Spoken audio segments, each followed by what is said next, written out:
Hello, my name is Natalia Kosheva, and I am the IOCE President for 2013 and 14.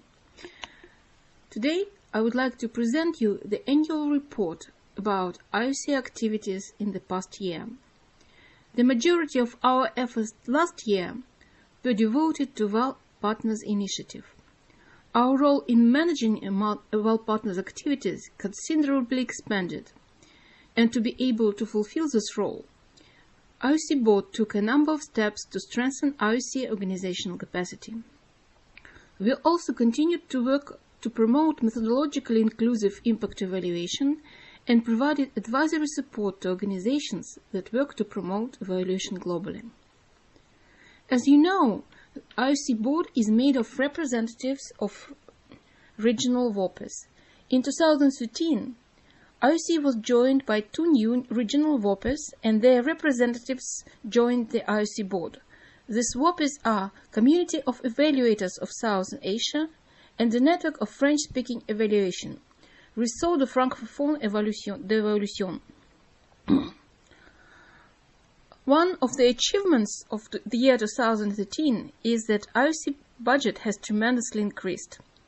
While our membership revenue was somewhat below the $12,000, we managed to secure about $267,000 as a UNICEF grant to manage World Partners activities, and majority of this fund have been spent or committed to be spent in early 2014 as grants to support IOCE members. Now I would like to provide you some details on what has been done to promote IOCE organizational capacity last year. To be able to manage UNICEF grants, we have selected a new secretariat and made a contract with Canada-based association management company called Megram Consulting Services. With Megram support, IOCE relaunched its website to make it more accessible from mobile devices. Another piece of work that had to be done in 2013 was the review and update of IOCE bylaws to comply with the newly passed Canadian NGO legislation. The board has completed this work, and now we request our members to look at the text and approve it. In 2013, quite a bit of work was devoted to the development of grant proposals and building IOCE capacity in these fields. One of the grants was for managing of the World Partners Peer-to-Peer and Innovation Challenge grants program. Another grant was submitted to DFID to manage bursaries for participants of Impact Evaluation Strand at the AFREA 2014 conference. Both grant proposals were successful. Also in 2013, IOCE expanded the options for their members can use to pay their membership fees. First new option is PayPal, which was not so popular so far. We also offered an opportunity to members who were awarded peer-to-peer or innovation challenge grants to instruct IOCE Secretariat to withhold their membership fees from their grant. This grant-supported payment option was quite popular, and it was used by 41 WOPs. While the introduction of this grant-supported membership fee payment option enabled us to increase the number of contributing members, the additional revenue generated through this option is still quite small, as you can see on the slide. So this is the point for discussion with the membership. But I suggest that in 2014, we increase the minimum membership fee paid by those who are awarded grants managed by our IOCE to $100. I also encourage our members to review the text of the new bylaws and vote. Now, I would like to talk more about what has been done as part of the World Partners Initiative. As you know, IOCE is one of the founding members of World Partners, and IOCE Board is actively involved in the World Partners management. All members of the board serve on a World Partners management group, and all members of the IOCE Executive Committee serve on the World Partners Executive Committee. In addition, a number of IOCE board members serves as co-chairs of Eval Partners task forces. Me and Marie Gervais, representing RFIE at the IOCE board, serve as co-chairs of peer-to-peer task force that is responsible for peer-to-peer grant program. Tessie Kasambas, IOCE Secretary and representative of American Evaluation Association, serves as a co-chair of Enabling Environment Task Force. One of the recent achievements of this task force is the launch of advocacy toolkit that we believe will be very useful for IOCE membership. Jennifer Bisgott, who represents African Evaluation Association at the IOCE board, serves as a co-chair of Institutional Toolkit Task Force. Murray Saunders, IOCE Vice President and representative of European Evaluation Society on the IOCE board, serves as a co-chair of Equity-Focused and Gender-Responsive Evaluation Task Force. The big chunk of work that IOCE did in 2013 for Eval Partners was managing Eval Partners peer-to-peer and Innovation Challenge Grants program.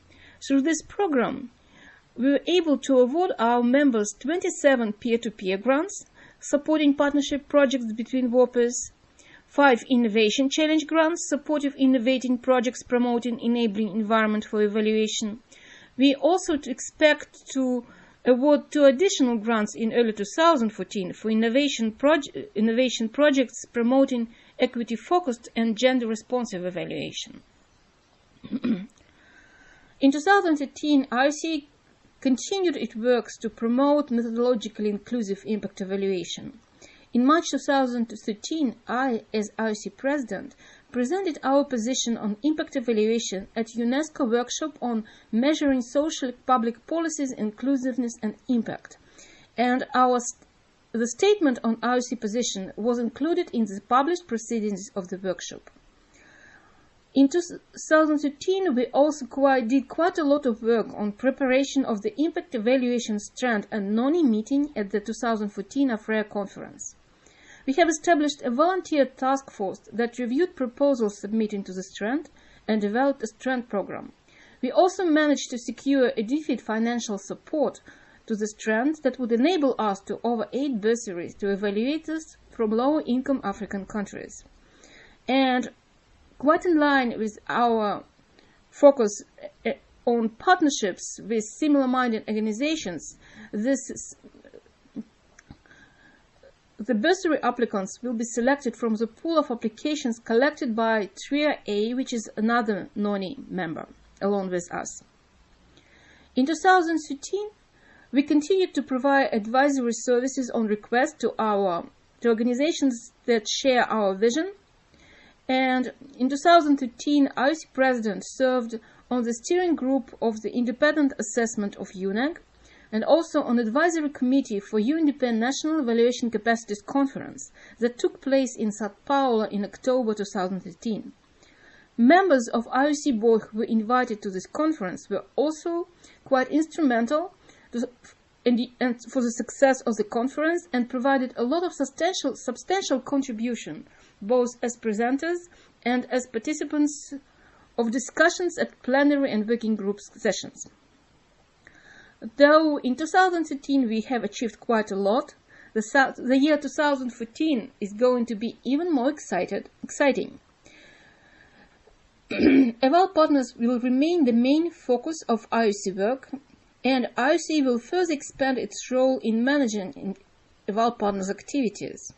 We expect that peer-to-peer grant program will continue, and we also plan to pay a lot of attention to the preparation for the International Year of Evaluation in 2015.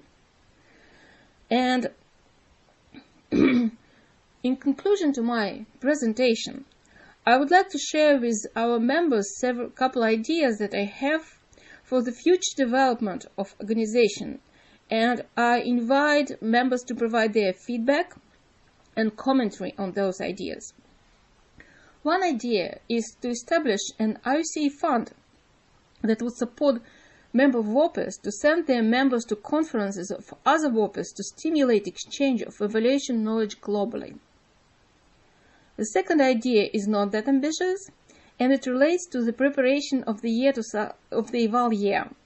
I think that Eval year offers us a unique opportunity to reach out to people outside the evaluation community and share with them our passion for evaluation. I suggest that all VOPEs invite their members to contribute photos and other images, as well as short commentary, that convey what evaluation is about and why we care for it. Then we could put these photos and images together and create a global Eval year calendar to provide a visually appealing message to people outside the evaluation community and invite them to join us with celebrating the Eval year. This is for my presentation. I invite members to share their ideas, comment, and also vote. And you also have an opportunity to contribute in person by joining us at the AGM wrap-up webinar on February 12th at 2 p.m. GMT. Goodbye.